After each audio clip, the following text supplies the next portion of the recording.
Good afternoon. I'm John Minnock. I'm with BensAsphalt.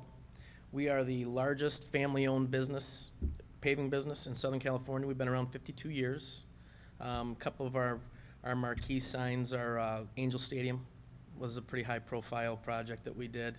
You know, the biggest thing that we're coming across now is do's and don'ts. What we're seeing, what Bridget and I both, I'm sure, are seeing in the industry is the do's and don'ts, which are when do you seal coat and when don't you seal coat. And I'll always go in and come from a return on investment. You know, what's going to protect your investment on your property, especially your pavement, when people will throw seal and stripe on just about anything to make it look good, when structural integrity is the most important. On my booth, I've got the different displays of the size of aggregate for the mix designs. A lot of people love the looks of the 3/8 fine mix on a Petromat overlay or on a repave on a project because it's nice and smooth and it looks nice. But the truth is, the bigger aggregate is the stronger structural integrity that you're looking for. That's Everybody was here because yeah. it's the one thing that's the one thing that people will say, because you overwatch it. Right. And they always think that it's not a good. Right. It's a bad aggregate. Well, and LaBelle Marvin will talk to you about that. As a matter of fact, you know, on some jobs, you walk them if you're doing a few 100,000 square feet or if you're doing a couple of potholes that you're patching, and you come out and there's some aggregate showing.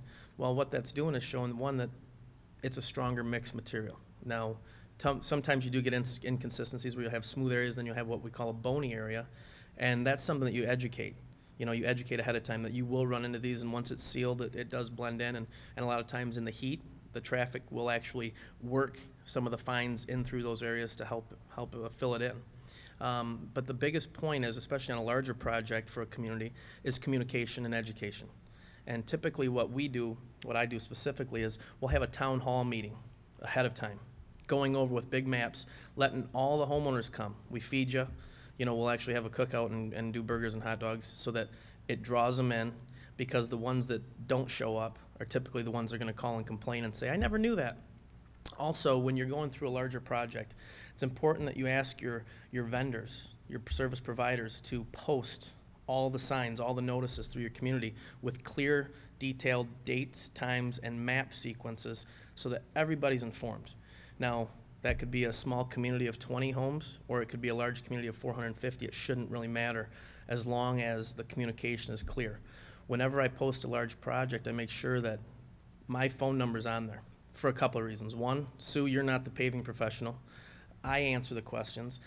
Do I like getting calls at 9 o'clock on a Saturday night to say, am I allowed to park on the street? Well, what does your map say, right? So it's important to communicate and educate your community ahead of time. So if you're not doing a repaving, you're only doing a seal coat, to let them know that those cracks that are there are still going to be there.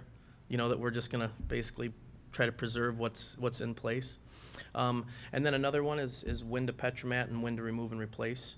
And again, with your conditions out there at your community, that's a little different animal. So some of the areas are going to get concrete, some are going to get removal and replacement, some are going to get grind and inlay. All of those, which, you know, are different applications, but depending on the compaction and depending on the soil, it is suitable. So, any questions?